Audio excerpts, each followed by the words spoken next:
Hello there and welcome to my channel. So in this video I'm going to show you how you can attach a text in Microsoft Word. So let's get going. In my previous video I showed you guys how you can do this on Microsoft PowerPoint. So this is the time for Word document. So to do this, just hop on here, you move to insert here, and now let's move to WordArt here, and let's choose any of them. And now let's enter our text we want to add here. In my previous video I used Barcelona, so here I'll be using Barcelona as well. So here you see you get the options that you get on PowerPoint.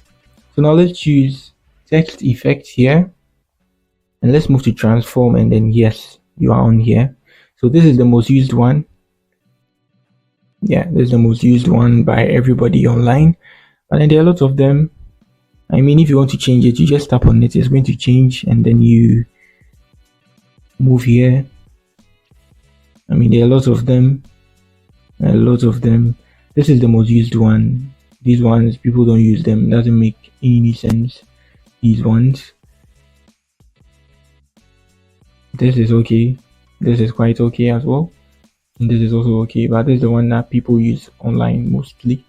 So that's it on how you can attach a text on Word document. If you are new here, you will to like and then subscribe to my channel, and then check my tutorials on Word and MS PowerPoint as well. Peace.